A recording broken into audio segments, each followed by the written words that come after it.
날마다 주님과 함께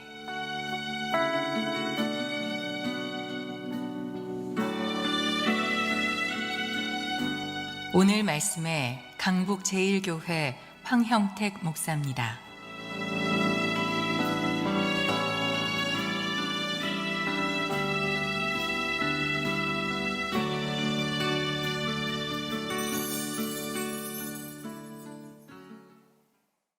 우리 삶에 일어나는 수많은 상황들, 그 상황이 때때로 우리 스스로 지배할 수 없을 때가 참 많습니다. 우리는 원하지 않지만 그 일이 찾아오는 겁니다. 거부하고 싶지만 거부할 수 없을 만큼 강력하게 우리 삶을 공격합니다. 그래서 우리는 그것을 가리켜 불가항력적이다, 그렇게 말합니다. 어떻게 정할 수 없는 겁니다.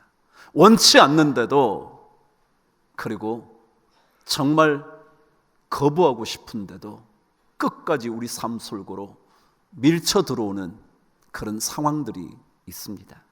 그러나 불가항력적이기 때문에 언제나 그것에 끌려다닐 수만은 없는 것 아니겠습니까? 어쩔 수 없는 상황을 우리가 맞이할 수는 있겠지만 그 상황 때문에 우리가 어떻게 할 수 없다고 말하며 살아갈 수만은 없지 않겠습니까?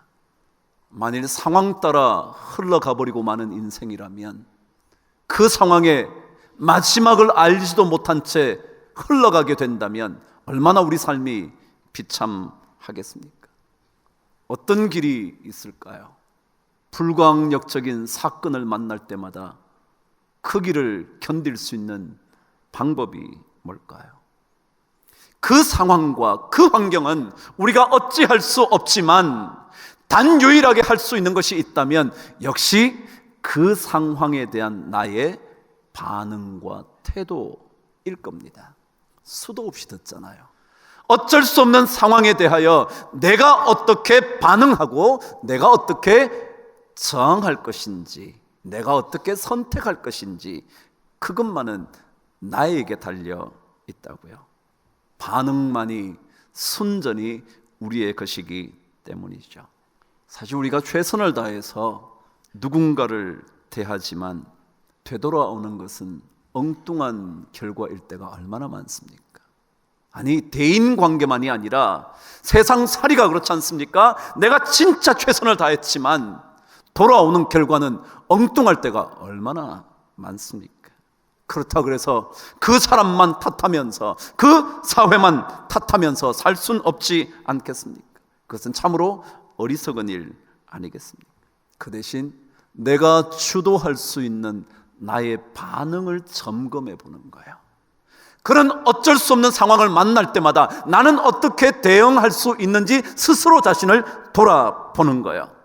환경은 그대로지만 환경을 보는 눈을 새롭게 해보는 거예요. 도산 안창호 선생이 이런 말씀을 남겼더군요. 다른 사람의 성격이 모두 다 나와 같기를 바라지 말라. 여러분, 우리 그러잖아요. 저 사람이 왜 저러지? 왜 나는 이렇게 생각하는데 저 사람은 저렇게 생각하는 거지? 왜 이렇게 하면 좋은데 저 사람은 이렇게 하지 않는 거지? 언제나 나와 똑같았으면 좋겠다고 생각해요. 내가 생각하는 것처럼 그 사람이 생각했으면 좋겠고, 내가 그 일이 이렇게 이루어지기를 원하는 방식대로 그 사람도 그렇게 이루어지기를 원하면 좋겠는데 끊임없이 갈등을 유발하는 그런 일들을 계속하는 거예요. 그런데 도산 안창호 선생님은 모든 사람의 성격이 다 나와 같기를 바라지 말라고. 그 다음 말이 이어집니다. 매끈한 돌이나 거친 돌이나 다 제각기 쓸모 있는 법이다. 그 어떤 누군가가 거친 인생이 되어서 나에게 스치기만 해도 상처를 주는 사람이 있어요. 말 한마디 했는데 나에게 아픔이 되는 경우가 있다고요. 거친 돌이죠.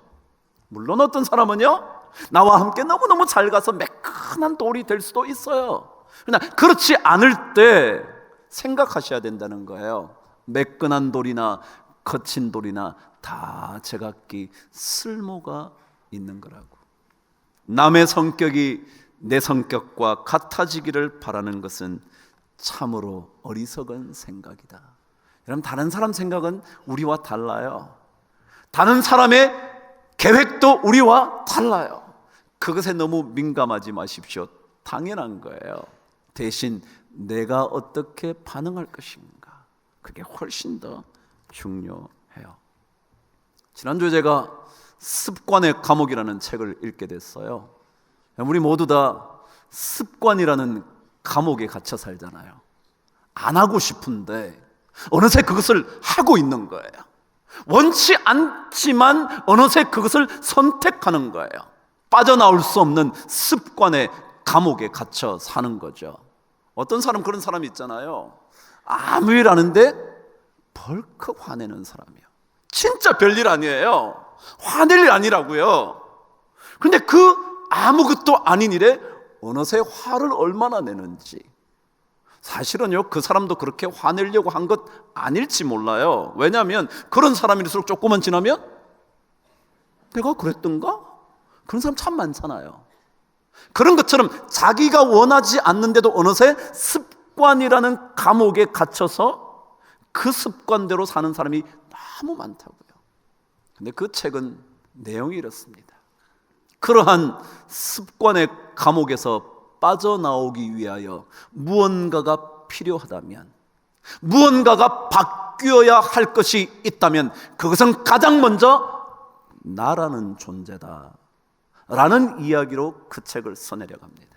상황이 문제가 아니고요, 환경이 문제가 아니고요, 불가항력적인 사건이 문제가 아니고요, 바뀌어져야 할 것이 있다면 바로 나라는 존재라는 거예요. 만일 우리가 하나님의 시각을 훈련해 놓지 않으면 상황이 벌어질 때마다 우리는 이제껏 가져왔던 습관의 방식대로 사물을 해석합니다. 거기에 따라 반응합니다. 벌컥 화를 내든지, 그것에 대해서 흥분을 하든지, 그것에 대해서 원망하며 분노하든지, 내 삶의 방식, 살아온 방식대로 합니다. 그래서 끊임없이 예수 그리스도의 사람들은 하나님의 방식대로 자꾸 보는 훈련하는 거죠. 그래서 우리는 3주 동안이나 믿음의 여행을 하는 사람들은 하나님의 눈으로 바라보는 거예요. 하나님의 눈으로. 여러분, 오늘 성경은요, 우리에게 이런 말씀을 들려줍니다. 하나님의 시각을 가진다는 게 어떤 것인가? 저와 함께 4절 말씀을 읽으시는데요, 지난 시간 여기까지 했거든요. 제가 여기까지 읽을 테니까 그 다음부터 저와 함께 읽어주십시오. 하나님께서 지으신 모든 것이 선함에 감사함으로. 여기까지 지난 시간까지 묵상했어요. 다음에 읽으실까요? 시작. 받으면 버릴 것이 없나니 그랬습니다. 자, 여러분, 이 4절 말씀에 하나님께서 지으신 모든 것이 선함에 감사함으로 받으면 버릴 것이 없대요. 근데 저는 이 말씀을 읽다가 이상하다, 왜 구태여 받으면이라는 단어를 넣어 놓은 거지? 안 넣어도 말이 잘 되는데, 예를 들자면 하나님께서 지으신 모든 것이 선함에 감사하면 버릴 것이 없나니, 말이 되나요? 돼요. 받으면이란 단어가 필요가 없다고요. 감사하면 버릴 게 없다. 근데 왜 감사함으로 받으면 이라고 되어 있을까? 그래서 저는 생각에 한국말이 번역을 하다가 여기에 추가했나? 원어 성경을 펼쳤더니 원어 성경에도 동일하게 감사함 받는다 단어 두 개가 같이 적혀 있는 거예요. 왜 적혔을까요, 여러분? 감사하면 버릴 게 없다 그래도 되는데 왜 감사함으로 받으면 버릴 게 없다 그랬을까? 저 혼자 생각에 한번 들어보시죠.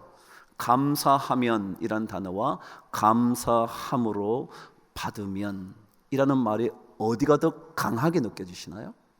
감사함으로 받으면.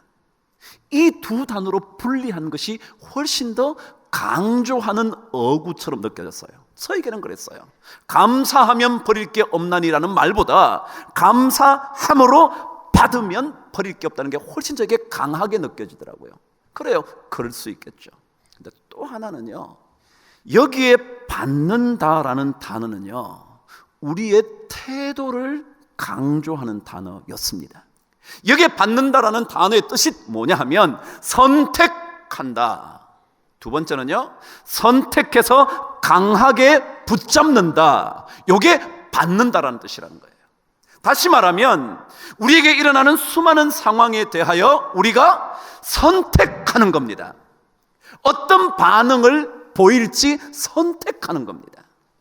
반응에 수많은 가능성들이 있어요. 원망하면서 받든지, 남을 저주하면서 받든지, 억울해하면서 받든지, 아니면 감사함으로 받든지, 그 수많은 가능성 중에 내가 선택한다는 거예요. 받는다라는 말이에요. 선택하고 난 다음에는 그것을 강력하게 붙잡는다라는 게 받는다라는 뜻이라는 거예요.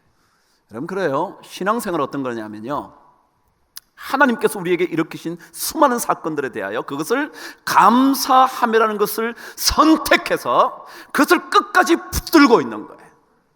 어떤 일이 벌어져도 우리는 감사함을 선택하는 거예요. 어떤 일이 벌어져도 우리는 감사함을 강력하게 붙잡는 거예요. 왜요? 하나님께서 지으신 모든 것이 뭐 할 거니까? 선할 거니까. 그래요. 예수 믿는 사람들은요, 그래서 주어지는 것을 감사함으로 늘 받는 사람이에요. 거부하는 사람이 아니에요. 와, 난 이거 싫어. 왜 하나님 이런 거 주십니까? 그게 아니고 우리는 감사함으로 뭐요? 주시는 대로 받는 거예요. 그래서 예수 믿는 사람은 어떤 다른 사람보다 수용적인 사람이에요. 주면 받는 거예요. 억울한 일을 주어도 뭐요? 감사함으로 받는 거예요. 여러분, 욥이라는 사람 아시잖아요. 모든 것 다 잃어버리게 되었을 때 아내가 말하죠. 그런 하나님일 것 같으면 나는 저주하고 차라리 죽어버리겠다고. 그때 욥이 2장 10절에서 이렇게 고백하잖아요. 우리가 하나님께 복을 받았은즉 화도 받지 아니하겠느냐. 여기에 등장하는 받았다라는 거예요. 받았다. 이게 히브리어의 카발이라는 단어는요, 뜻이 뭐냐 하면, 받는다라는 이 단어 뜻이 뭐냐 하면, 환경적으로는 거절하고 싶지만 받아들이는 것, 그걸 뭐라 그러냐면 카발, 받는다는 거예요. 환경적으로는, 상황으로는 난 안 받고 싶어요. 이거 원하지 않아요. 하나님, 나 이런 거 진짜 안 됐으면 좋겠어요. 그래도 받게 되는 것을 뭐라면 카발이라 그런 거고요. 그 단어가 헬라어로 번역이 되면 딱 오늘 등장한 디모데서의 말씀, 받으면 이란다. 예수 믿는 사람들은요, 받고 싶지 않아도 하나님이 주시는 것이면 뭐예요? 받는 거예요. 그리고 받을 때 억울하게 받는 것이 아니라 감사함으로 받는 거예요. 그리고 예수님도 그러셨잖아요. 그 뜨거운 피땀 같은 기도요, 겟세마네의 기도요, 아버지의 원대로 하십시오. 받는 거죠. 나는 원치 않지만 아버지의 뜻이라면 받는 거죠. 이게 예수 믿는 사람이라는 거죠. 주시면 받겠다고 고백하는 거죠. 주시면 그대로 수용하겠다고 내 마음을 정하는 거죠. 그게 예수 믿는 사람이죠. 신앙인의 최고의 삶은 결국 주시는 대로 받는 것, 더 강력하게 말하면 주시는 것을 내가 감사함으로 선택해서 절대로 빼앗기지 않도록 하는 것. 여러분, 왜 우리에게 원망이 많은 줄 아세요? 그거는요, 안 받고 싶은데 오니까 그래. 안 받고 싶은데 자꾸 오니까 원망이 생겨요. 그것만은 거부하고 싶어서 자꾸 원망이 생겨요. 근데 주시는 대로 받으면요, 그리고 하나님의 선하신 계획을 확신하시면요, 우리는 이 받는 것이 결코 원망이 될 수 없어요. 그래서 우리는 시편의 말씀처럼 감사로 제사를 드리는 자가 나를 영화롭게 하나니. 그게 시편 50편 23절 말씀이에요. 감사로 제사를 드려. 감사함으로 그 문에 들어가며 감사함으로 그의 궁정에 들어가. 이게 계속 나오는 이유는요, 우리에게 그걸 선택하라는 거죠. 자, 그렇다면 오늘 성경은 이런 태도, 이런 시각, 이런 안목, 그런 것을 가지게 되면 우리 삶이 어떻게 펼쳐질까 설명하고 있어요. 저와 함께 4절 말씀 다시 읽겠습니다. 시작. 하나님께서 지으신 모든 것이 선함에 감사함으로 받으면 버릴 것이 없다. 우리가 하나님의 시각을 가지면요, 어떤 사건도 뭐요? 버릴 게 없다. 버릴 게 없다. 여러분, 버릴 게 없다는 말이 무슨 말이냐 하면요, 제가 지난 시간에도 이미 말씀드렸지만 쓸모없는 게 하나도 없다. 다 쓸모가 있다. 다 쓸모가 있다. 얼핏 보기에는 이것이 우리에게 우리 삶을 무너뜨리는 수많은 하나님의 저주 같아도 그게 아니라 오히려 그것이 다 유익하게 바뀌는, 어느 하나도 버릴 것이 없는 그런 것이다. 옛 사람들은요, 삼인행이면 필요아사라, 그런 얘기 많이 들어보셨죠? 제가 뭐 몇 번 얘기한 거고요. 삼인행, 세 사람이 걸어가게 되면 필요 반드시 있다. 아사, 나의 스승이 있다. 그런 얘기예요. 여러분 보세요. 우리 인생을 걸어가는 동안 내 주변에 좋은 사람도 있어요? 그것만 있나요? 아니요. 내 옆에 진짜 나쁜 사람들이에요. 어쩌면 저럴까 싶은 사람들도 있어요. 그러니까 좋은 사람도 있지만 나쁜 사람들도 있어요. 이 그룹을 하나로 한 사람, 이 그룹을 한 사람, 나라는 존재 한 사람, 세 사람이 걸어가면 반드시 거기에는 내 스승이 있다. 좋은 사람을 보면, 좋은 사람의 삶을 보면서 그래, 나도 저렇게 살아야지. 그래서 그 삶을 따라가면서 배워서 내 스승으로 삼고, 좋지 않은 사람을 만난다면 저렇게 살면 안 되는 거야. 저렇게 살면 삶의 결과가 어떤지를 보면서 나는 그렇게 살지 말아야지 배워서 내 스승으로 삼고, 그러니 어떤 일에도 다 스승이 있다는 거예요. 옛날 사람들이 하나님을 모르는데도 하나님의 원칙을 알아요. 우리 성경은 말해요. 감사함으로 받으면 일어난 모든 일에 어떤 것도 버릴 것이 없는 나의 스승이 된다고 그러잖아요. 어떤 것도 다 유익하다. 여러분, 모든 것은 유익합니다. 절대로 버릴 수 없습니다. 오늘 이 버린다는 단어는 원래 뜻은 거부하다는 거예요. 여러분, 그래서 우리는 하나님께서 주시는 것은 거부할 필요가 없어. 하나님이 주시는 건 뭐든지 거부할 필요 없어. 그냥 받으면 돼.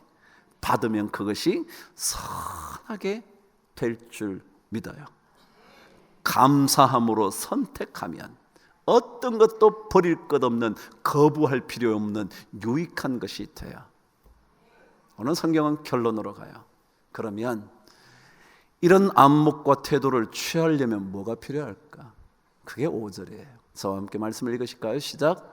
하나님의 말씀과 기도로 거룩하여 짐이라. 뭐가 필요하대요? 하나님의 말씀과 기도. 그래요. 결국 예수 믿는 사람들에게는요, 뭐가 제일 필요한 하나님의 말씀이에요. 그것 때문에 여러분이 이 자리에 오신 거예요. 하나님의 말씀이 내 안에서 역사하기 시작하면요, 능력이 생기거든요. 그 능력이 생기면 세상의 수많은 불가항력적인 사건들을 볼 때에도 그것을 감사함으로 선택할 수 있는 힘이 생겨요. 그 말씀을 곱씹고 곱씹으면 기도가 돼요. 하나님, 진짜 이런 일들을 나에게 이루어 주옵소서. 기도가 돼요. 그 기도를 가지면 나는 세상 속에 일어나는 수많은 사건들 속에 숨겨진 하나님의 크고 비밀한 것들을 볼 수 있는 눈이 생겨요. 그래서 이걸 가능하게 하는 거예요. 그래서 우리는 끊임없이 말씀과 기도 속에 들어가는 거죠. 우리는요, 하나님이 일으키시는 일의 선한 결말을 볼 수 있으려면 말씀 속에 더 깊이 들어가는 거예요. 말씀을 붙잡고 하나님께 더 무릎을 꿇어보는 거예요. 고통의 순간마다 주님을 더 바라보는 거예요. 그러는 순간 우리에게 능력이 생긴다고요. 그래서 그 모든 일이 버릴 것 없다는 사실을 알게 돼요. 그런데 오늘 성경은 이렇게 말해요. 억울한 일을 만날 때 억울한 일을 묵상하지 말고 하나님의 말씀으로 들어가 하나님을 더욱더 묵상하면, 선하게 이루실 하나님을 묵상하면, 그렇게 되면 오늘 성경은 그 모든 것들이 뭐가 된다고요? 거룩해진다. 자, 여러분과 저의 삶에 일어나는 수많은 사건들이 있어요. 그 사건들이요, 우리가 말씀과 기도로 만나게 되면 그 사건들이 어떻게 된다고요? 거룩하게 된대요. 근데 여러분, 이 거룩하게 되는 것이 왜 중요한 줄 아세요? 사도 바울은 디모데 후서에서 2장 20절 21절에서 거룩하게 된다는 것이 왜 중요한지를 우리에게 가르쳐줘요. 왜 그 수많은 사건들이 말씀과 기도로 거룩해지는 게 필요하냐 하면 이유가 있다는 거예요. 이유가. 디모데 후서 2장 20절과 21절 저와 함께 읽어보겠습니다. 시작. 큰 집에는 금그릇과 은그릇뿐 아니라 나무 그릇과 질그릇도 있어 귀하게 쓰는 것도 있고 천하게 쓰는 것도 있나니 그러므로 누구든지 이런 것에서 자기를 깨끗하게 하면, 뭐하게 하면? 거룩하게 하면. 잘 들으세요. 깨끗하게 하면, 다시 말하면 뭐라고요? 거룩하게 하면. 시작. 귀히 쓰는 그릇이 되어 거룩하고 주인의 쓰심에 합당하며 모든 선한 일에 준비함이 되리라 그랬어요. 무슨 말이냐 하면 거룩하게 된다 그랬어요. 제가 그랬죠. 우리가 하나님의 말씀을 붙잡고 기도하면서 감사함으로 받으면 그 모든 사건이 뭐가 돼요? 거룩한 사건이 된다고요. 이 거룩한 사건이 되면 이것은 주인의 쓰심에 합당하게 된다. 쓰임 받는다는 거예요. 쓰임 받는다는 거예요. 다시 말하면 수많은 사건들이 우리의 기도와 우리의 하나님의 말씀을 붙드는 그 삶을 통하여 이 사건이 거룩해지면 이것은 하나님께 쓰임 받는 도구가 된다. 그냥 어떤 일도요 전부 다 하나님의 도구가 되는 거예요. 우리가 뭐로 하면 말씀과 기도로 그 사건을 만나면 그게 거룩해져서 그것이 전부 다 하나님의 쓰심에 합당하다. 그러니까 버릴 게 없죠. 왜요? 하나님이 다 도구인데 그 어떤 어려움도 다 하나님의 쓰심에 합당한 게 되는데, 근데 만일 우리가 기도하지 않고 말씀을 보지 않으면 그 사건은 사건대로 남아있어요. 근데 우리가 기도하면 그 사건이 뭐예요? 거룩한 사건이 돼요. 거룩한 사건이 되면 누가 쓰시느냐면 하나님이 쓰세요. 그래서 오늘 성경에도 하나님의 쓰심에 합당하며 주인의 쓰심에 합당하여 귀히 쓰이게 된다. 그것만 아니었죠. 모든 선한 일에 준비함이 되리라. 그랬잖아요. 사도 바울이 뭐예요? 하나님께서 지으신 모든 것이 뭐예요? 선하다고. 그러니까 말씀과 기도로 거룩해지면 그건 다 선한 결과로 나요. 그래서 선한 일에 준비함이 된다는 거죠. 참 놀랍잖아요. 성경이요 우리에게 수많은 일어나는 사건에 대하여 어떻게 바꾸기를 원하느냐 하면요, 말씀과 기도로 거룩한 사건으로 바꾸기를 원해요. 그 거룩한 사건으로 바꾸어지기만 하면 거기에는 하나님의 놀라운 쓰임새가 나타나기 시작하는 거예요. 그 일을 통해서 또 우리에게 어떤 일을 이루어 주시고요, 그 일을 통해서 우리에게 선한 것들을 이루어 가게 하시는 거예요. 그래서 사도 바울은 빌립보서에서 오직 모든 일에 기도와 간구로 너희 구할 것을 감사함으로 아뢰라. 염려하지 마라. 아무것도 염려하지 말고 오직, 옛날 성경은 오직이고 요즘 성경은 다만 기도와 간구로 너희 구할 것을 하나님께 아뢰라.